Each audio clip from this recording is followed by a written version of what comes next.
Good afternoon, everybody. I want to welcome you to the latest in our series of ENO Center for Transportation webinars. My name is Robert Puentes. I'm the president and CEO of ENO. And as always, just my best wishes and hope everybody is staying safe and staying healthy for both you and yours. Today is the latest webinar in our series, The Road to Recovery. This series focuses on leadership lessons and transportation strategies for our post-COVID future. You can tune in on Wednesdays to hear and interact with leaders across the transportation space who are going to share their firsthand knowledge and experience and lessons learned on the road to recovery. Today, I'm really honored to have Carmen Bianco with us. Carmen is the principal at Bianco Associates, and his work on organizational culture and business performances spans the globe. For nearly 6 years, Carmen oversaw the operation of New York City Transit, obviously North America's largest mass transit system. As president of the subway and bus systems, he was responsible for the safety of New York City's transit's nearly 8 million daily customers. He directed a workforce of more than 48,000 employees and an annual operating budget that exceeded $10 billion. During his tenure, Carmen and his team guided the agency through significant snowstorms, as well as Hurricane Irene, Superstorm Sandy, which really took, as folks probably remember, a critical toll on New York City Transit. And despite more than $4 billion in damage that resulted, Carmen and his team restored 80% of the subway service within 5 days. He also dealt with the Ebola scare in 2014, so lots of obvious lessons from his experience at New York City Transit for what's going on here in the United States and across the world today. Carmen, thank you very much for joining us this afternoon. Thank you, Rob. For those who are joining us live, you can submit questions for Carmen and for the whole team using the questions function on the webinar website. To submit, you don't have to wait until the end to submit questions. So Carmen, let's just ask you to kick it off for us. Talk to us about leadership in the time of crisis. How did you approach it, both the natural disaster side and the public health challenges you had to deal with, what you learned and what others can take from your experience? Okay, thank you, Rob. And I want to say hello to everyone that's on this webinar. I am honored to be part of this, and I'm honored to have this role. And before I begin, I really want to just, shout out a huge thank you to all of the leaders within our industry. Those of you not only at the top of organizations, but running departments and dealing with people and concerns and the public. To all of you, I offer a huge thank you, but even more importantly, I want to shout out to all the frontline workers, the managers, supervisors, and hourly workers who are out there making this happen for us. They are the true heroes, and I know just like so many of us, they have the same anxiety and fears of how you go through this every day and then go home to your family, but yet they're out there because they believe in our mission, and so I really want to thank them and their labor leaders. And I always used to think, like, it came at us like with such speed and frequency. I was always like, oh my gosh, you couldn't even catch your breath. What's next? What are they going to do next? Locusts? I mean, I just wasn't sure, what to expect coming at us, down the road. But in spite of all those challenges, what's in front of our industry today is just so much more severe and so much more intense, just from every perspective. This is really difficult. It's difficult for us to get our heads around this. And I think one of the big differences for me is that many of the issues that I dealt with, there was certainly a beginning, the incident itself, but you always could kind of picture the end coming. You could see what kind of plans and strategy you needed to put in place. And I know today, for so many of you, trying to figure out how we reenter, how we bring it back safely, is a work in progress. And we're all concerned about what that new will look like. So I want to start really from a perspective of, regardless if we're in a time of crisis or or in our normal day-to-day environments of moving a transportation system, there's a couple of things that I think are constant in our roles. And there's two things that stand out for me. And I'm going to talk about them for just a moment. It's leadership and it's culture. And I really see both of those issues as two sides of the same coin. So as leaders, we have a huge role to play, not that we too don't have the same hopes, dreams, and fears as everyone else, but people are depending on us to really keep the team together, to show them, not in our words, but in our actions, how we care and how we communicate our voice and reassure folks that we're going to work this out as a team. That's the leadership role.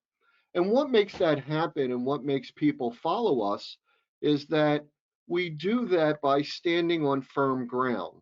We have a solid foundation, just like we would build a house. We build a house with a foundation that will weather any storm. And that's the cultural piece as it relates to leadership. And that is, what values have we embraced that guide our decision making, that keep us on a set course, that allow us to be open and honest and reassuring, and that people believe in us, that they know we're going to be doing the right thing. So, when we think about culture, they're the unwritten assumptions, they're the norms that guide us and that people see as we make decisions.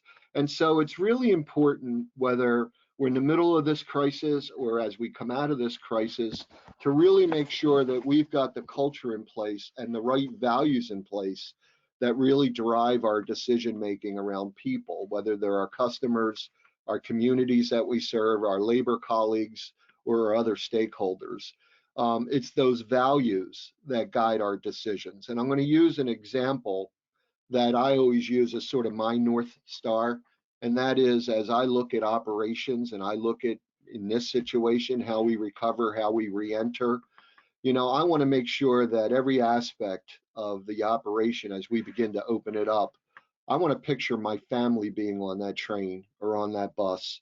And I want to look at it from that perspective. If it's safe enough and reliable enough for me to put my kids on it, then it's probably the right decision. So I look at things from that perspective, and that, you certainly have to stand for something, and that's the value piece, or you fall for anything. So with that, as we looked at, in New York, we had lots of SOPs that guided us on many things, and one was certainly our pandemic plan, and that had been around for years.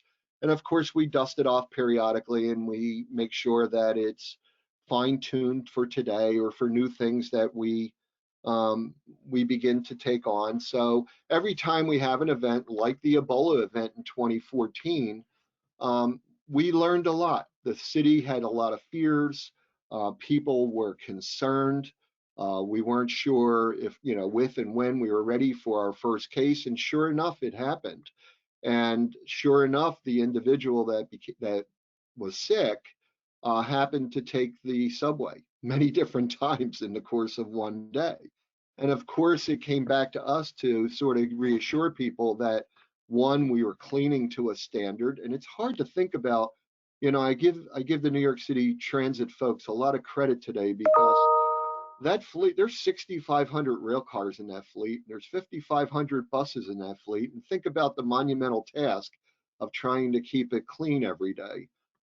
So, lots of credit to all of you that have, these assets that you have to ensure that they're safe. But one of the things I caution us all to is that there will be a point when this pandemic's behind us.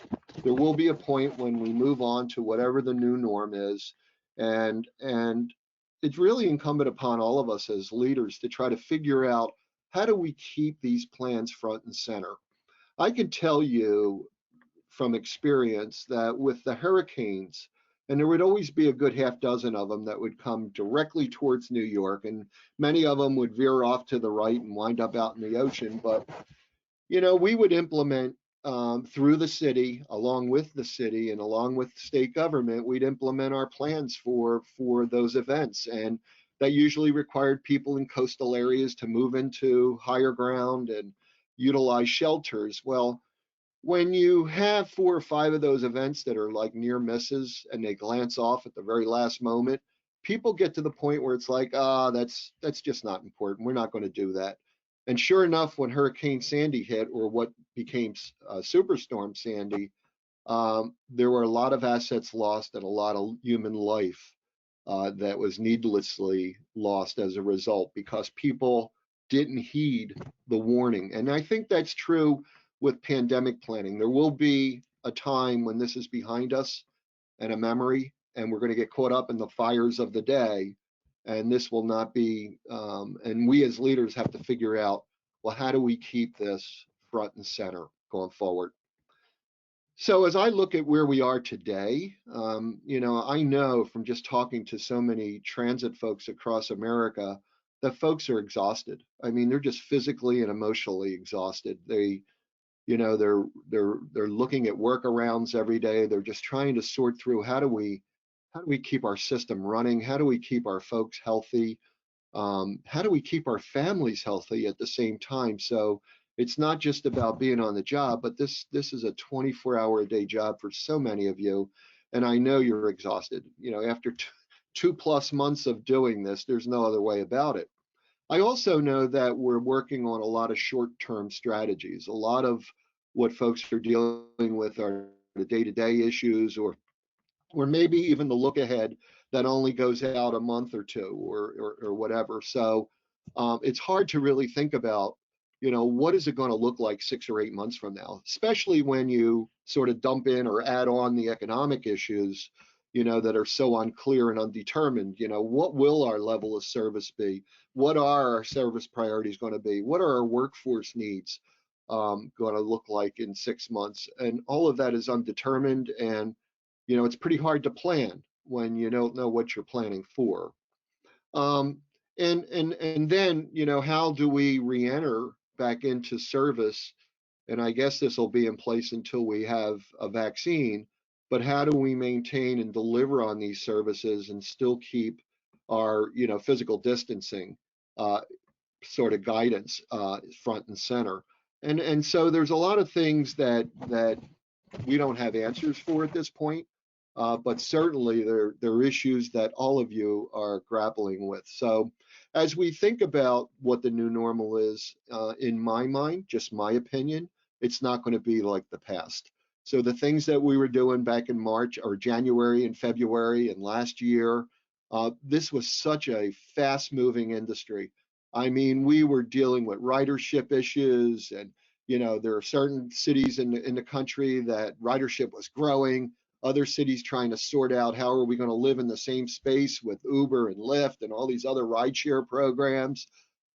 We were going great guns with our capital work, and just rebuilding. And all of a sudden, in the course of 1 week, it all comes to a screeching halt for all of us. And so we need to now try to understand what this is going to look like as we start to put this back together again. And I think in my mind, like, well, how will business be shaped as we go forward? I know there are office buildings in New York and office buildings in Philly and every major city in America where thousands of people work. So how do you move these thousands of people into the building every day? Do you have one person on an elevator at a time, or maybe a max of two? Or how do you feed folks? How do you deal with an emergency, God forbid, if there's one in the building? I mean, all of this needs to be looked at, and I can tell you that I think it's going to come back slowly. I think there's going to be a new norm around folks working from home. I think it's going to take time for us to reoccupy all of our businesses. And I know my son-in-law, for instance, he works for a major global company, and he's been told he's off. He's not coming back until at least January 1st of next year. So, even if we begin to open up, there are already companies that are making those plans to keep people, out of harm's way or reduce the amount of risk to the best degree that they can. I think we also have an issue of how do we begin to restore customer confidence. Customer confidence that it's okay to get on our vehicles, be it trains or buses. How do we do that? And how do we get people back out of their cars, people that do need to travel, go to medical appointments, or just become, part of the social environment again? How do we get them to understand that it's okay to use our service? And we also have to find ways to do some of the things we're doing today, but in a more sustainable way. So what kind of protection are we thinking about for our employees? And when I say that, I know today we're all wearing masks and that's good, but that's not sustainable. Are we going to be looking at train and bus design, redesign, as far as the cabin that we have our employees work in? How about customer flow in stations and on these vehicles for both egress and ingress? How's that going to work? What should our employee facilities look like? I think all these things need to be answered, and that's going to take a really close relationship with so many of our constituents, whether it's in the business community, our local chamber of commerce's, community groups, advocacy groups, labor unions. I think all of that has to be on the table right now, and we have to go through this and sort through this. And certainly in transit, bringing back ridership, gasoline prices today are not certainly not working in our favor.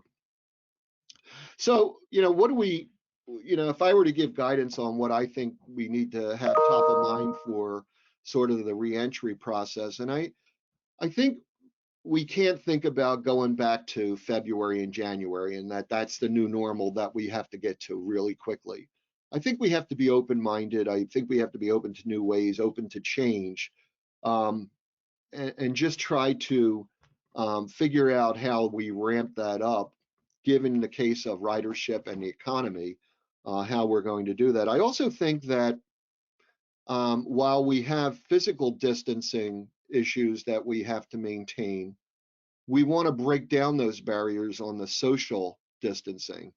While we want to keep a physical distance from each other, I think all of us need to find ways that we can break down those barriers and break down those walls, as well as for social interaction, particularly with our customers and with our work teams. I think that's really important. And I know that when I worked in New York, and I know as I consult with many transit properties, there's a high percentage of the workforce that doesn't have access to social media. They don't have the internet at their hand. They don't have a way of being able to communicate on a minute-to-minute basis. So I think, as we go through this, there is an opportunity for us to think about, well, how do we begin to bolster that issue and be able to open up communications with our employees?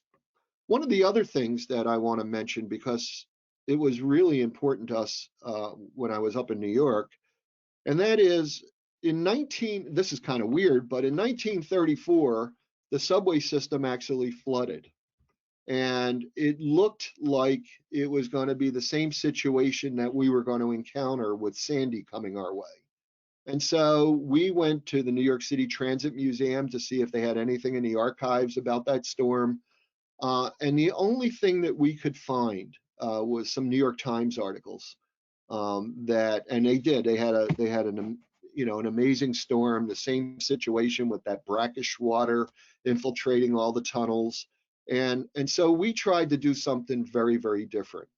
And that is, as we went through the planning process, waiting for the storm to arrive, as we went through the actual event, and then that road to recovery, we did so with having folks in every meeting capturing the essence of what's going on, whether they were out on the property taking photographs, and we encouraged everybody to submit photographs. We were capturing decision making. What were the challenges at hand? What were the decision making? What were those paths? What did those decision trees look like?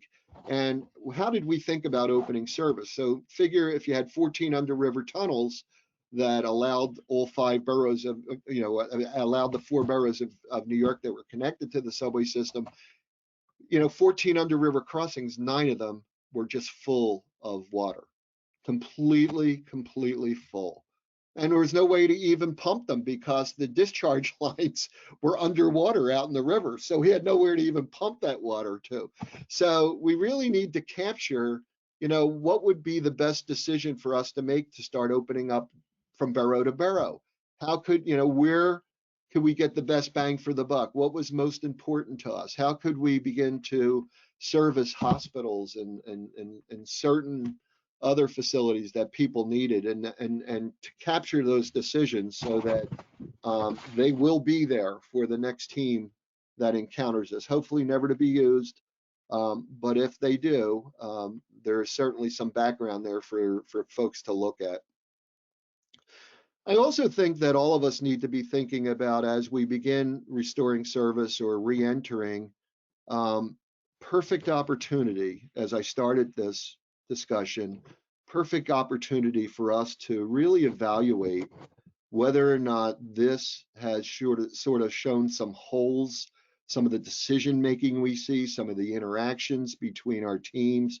Are we seeing areas within the culture of our organizations that we know we need to shore up? We know they're not where we want them to be. Are we realizing that the values that we had in place need to be sort of fine-tuned because they're really not going to fit going forward? This is a perfect opportunity for us to be thinking about those things and to really begin to design the new future that we want for our organizations. I also believe that as we begin to restore, it's not just a matter of putting more trains and buses on the road or on the rails, but we really have to think about readiness. And I think of readiness from a number of different perspectives, both asset readiness, operational, policy and procedural readiness, contractual readiness. And what do I mean by all that? Do we have assurance that all of our preventative maintenance, our PMIs and inspections, are all complete? Do we have assurance around that?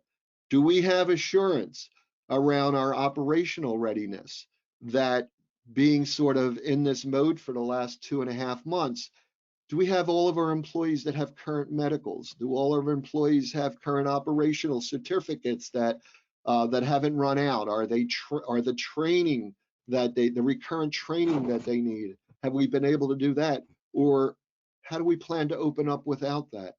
And is that important?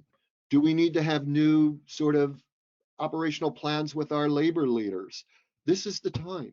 This is the time to really think about what's missing, what do we need in place before we begin to increase service and try to normalize our operations. And the one thing I'll share with you, and this is really around political pressure, and it really stood out when we had the hurricane in New York. You know, when the storm passed, the very next day it was gorgeous outside. It was 85, it was in the 80s. The sun was bright, there wasn't a cloud in the sky. And the immediate political pressure on us was, when are you going to be open? Why aren't you running trains? Not realizing that 9 of our under-river tunnels were full of water, but the political pressure really comes down on, you know, you've got to be ready and you've got to be doing all these things. And I think as leaders within this industry, at whatever level, we've got to be able to have that level of communication to say, we're either ready or we're not. And here's what we need to do to be ready. And here's where I need your support in order to make that happen. So I think all of that needs to be on the table. And also, certainly, I think kind of reentering or restoring service, you know, how do you prioritize that, and what scenarios? You know, do you have different scenarios that you're looking through that would allow you to open in different areas, different priorities? You know, how do you service portions of your city that are most important, and what are they, and are you in lockstep with all the leadership in those towns in order to make that happen? As I begin to wind down my thoughts here, there's one thing that I think is absolutely critical. Our industry was moving to meet a federal standard this summer called SMS. And SMS is really something that the airlines have been using for many, many years, and they've actually perfected it. They're doing really well with it, but it's new for us, and it's a game changer for mass transit. And it was supposed to kick in this summer, and a lot of pre-work that's been done over the course of the last couple of years to get there. But really what that is allows us as leaders to create operational assurance, to have sort of a systematic approach to our policies on how we're going to mitigate risk and how we're going to manage risk, and to make sure that our data that we're using to make decisions is, you know, is data driven. It's no longer just, you know, what we think we want to do or working from past experience, but are we really ready? The question I would have for all of you is, even though they've pushed back the date for SMS because of the coronavirus, I don't think we should push back our decision making in this area. I will leave you with the thought that of all the balls that you're juggling in the air right now, all the balls that you have in the air, and I know that this is hard and I know you have plenty, there's one that's glass. And if you drop that glass ball, you can't put it back together again. So I would just ask you that as you think about restoring service, as you think about just trying to get as much service out on the road as you can, are you really truly ready from a readiness perspective? Are you truly ready both operationally, asset-wise, policy and procedurally? Are you ready to make that happen? And do you really have assurance that the level of safety that you're able to offer is beyond question? So with that, I leave you with just saying, I think one of the most major components of culture that just plays so true to us today is the level of the way we communicate and the way we listen. And that means listening to everybody on our property, from our most junior crew member, the person that just started last week, all the way up through people that have been there for 30 years. We need to hear everybody's voice, and we need to make sure we're really crystal clear in our messaging to them. So with that, probably I should wind down and ask Rob if he wants to open up for some Q&A. Obviously, every challenge is different, but you've done a couple of different things. One is that you've crystallized them for us, which is very, very helpful. I love the anecdotes, and I've written down so many good lines that you've had. But then also, you're the documenting of this, and to use your words, I mean, making sure that the lessons that we've learned in the past, and as you did at the New York City Transit, that we're not doomed to repeat them, right? So you went back and looked at the museum. You tried to understand what did we do in the past, and how can we learn from that and go forward in the future. And that's what we've seen happening today. Really, an insatiable demand for places to learn from one another and replicate those ideas for their own places. So thank you so much for that. We've got a ton of questions are coming in. Let me kind of bundle some of these together and try to put together some themes. There's a couple of folks responded to your comment about in your experience, I think it was at the Ebola crisis, maybe it was Sandy, but that there was a beginning, a middle, and an end to the crisis. We can look back and we can see that that's what it was. We obviously don't have that right now with this crisis. We have the beginning. Are we in the middle? Who knows? We don't really understand now. So how do leaders think through such an uncertain kind of time now, when you really don't know what the end is going to look like? It's a little bit different when you have a natural disaster. You know when the snow is coming. You know when the hurricane is coming, for the most part. But how do you apply that today when we really don't know what the future is going to hold? I really think the things we do have today and that we do own, and they're constants for us, is how we think of our organization as a team, how we can work together, how we can, the sort of the culture that we have, the way we could lead through these things. I think that's really important to stay grounded around those issues. The other thing is that, as and again, this is just my opinion, I'm a big believer, a huge believer in under promising and over delivering. A couple of other questions. This is just one minor thing. Can you define what SMS for folks? Some questions on what that means and what the plan is. Yeah, so SMS stands for Safety Management Systems.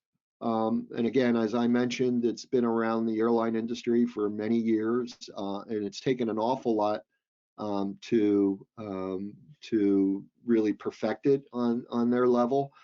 But what it really says, in my mind, as I interpreted it, it's really around every employee in our organizations becomes the chief safety officer. Everybody has a role in this. Everybody has a voice in this.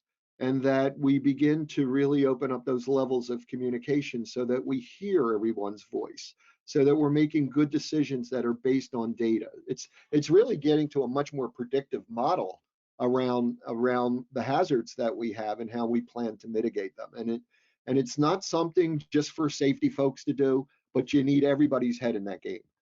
And I can't think, as I mentioned, I'm going to emphasize it again, because I can't think of a more important cornerstone to have in place as we begin to sort of re-enter into, our operations.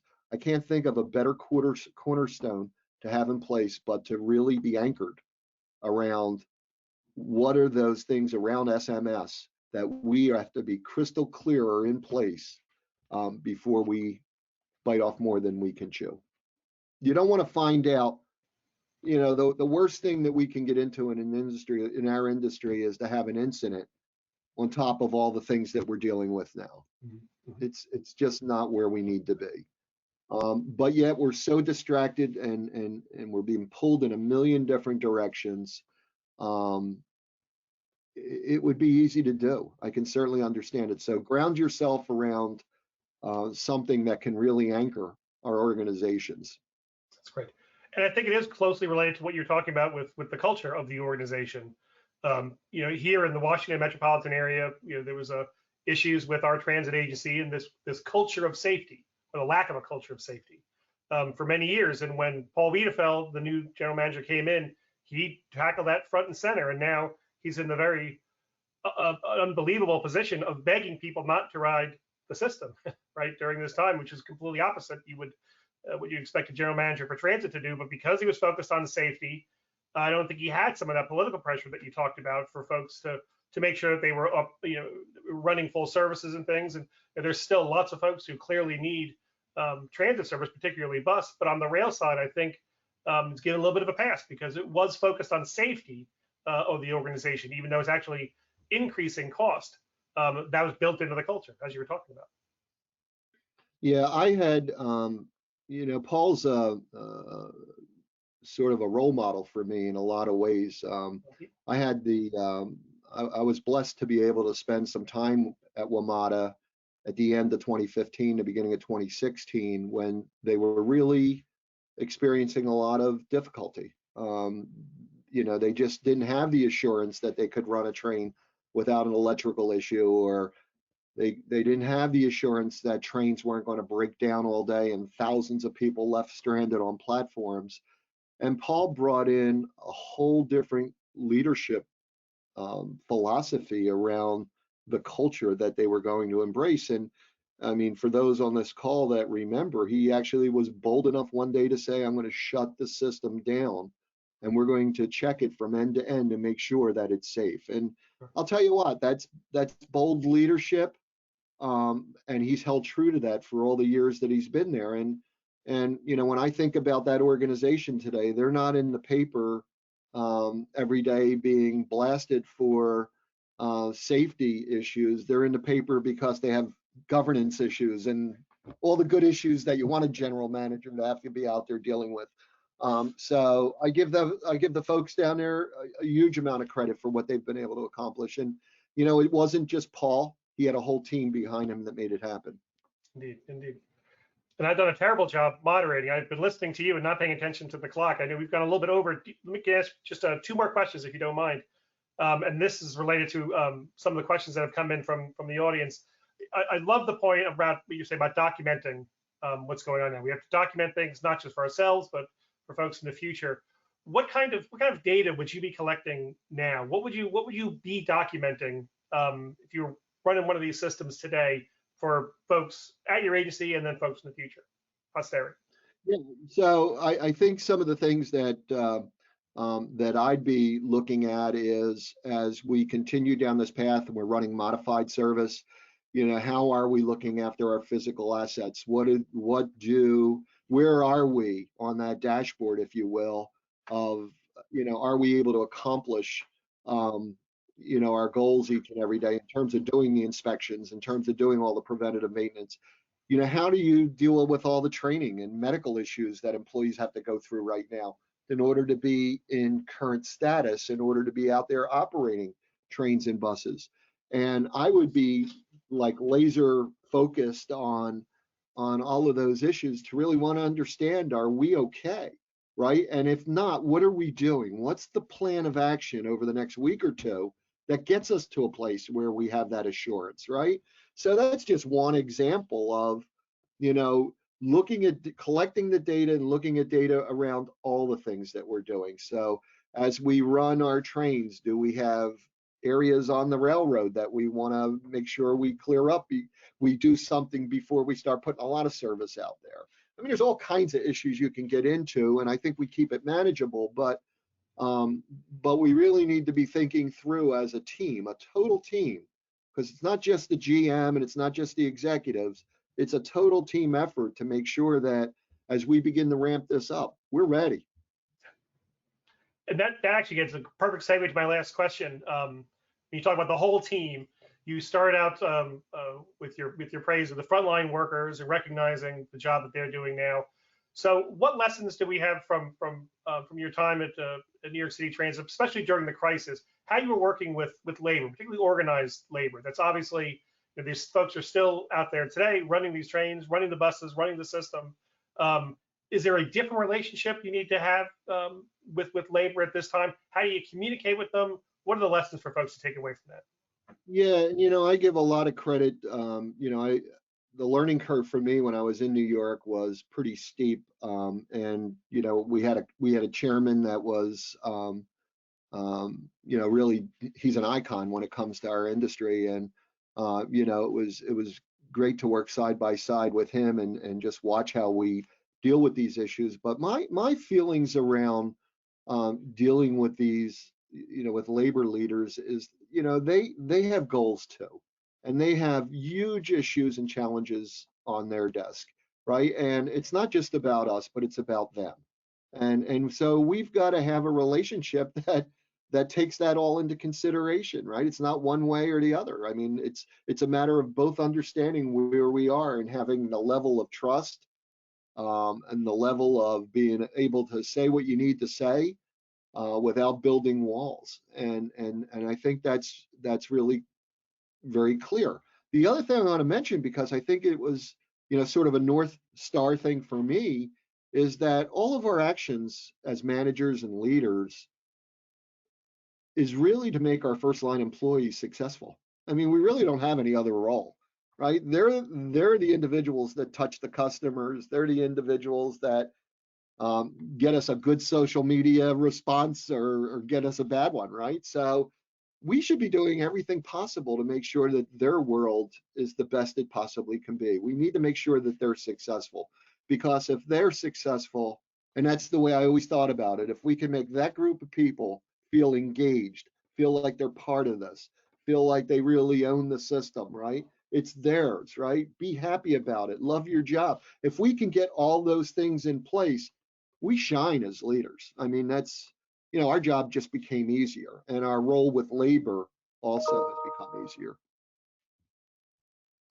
That's a great lesson. And I wrote down something else you said too about that this is a challenging time to be building those relationships if you don't have them already. So once we get past this crisis, I think another good lesson for folks is to make sure that you are paying a lot of attention and building those relationships during times of relative calm, so that when you do have crisis, you have those solid foundation relationships in place. So I wrote that down too. It's really great. Again, thank you so much, Carmen, for taking the time to speak with us. As I said, everybody can see why we wanted to make sure we had you up here front and center early in this series. So thank you for all these lessons and the advice and the guidance. It's tremendously valuable to us at Eno, and I'm sure to many of the folks listening. And I want to thank you all for your participation as well. As I mentioned, this Road to Recovery webinar series takes place every Wednesday at this time. Next Wednesday, we will be joined by Rob Britton. Rob was a communications lead for American Airlines right after 9/11. We'll talk about some of the challenges they dealt with and some of the leadership lessons that came out of that. And we have lots of other Eno webinars that are coming up. We have one tomorrow, May 21st, on how disruptions to our transportation system can impact food supply.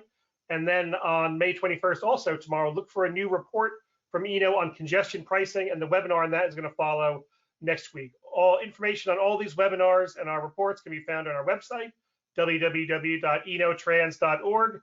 And while you're there, you should check out Eno Transportation Weekly, a tremendous, invaluable resource on all aspects of transportation policy and practice. So again, thank you all very much for your participation. And Carmen, thank you so much again for joining us today. Thanks, Rob. It was a pleasure. Wonderful. Thank you very much, everybody. Have a good day. Goodbye, all.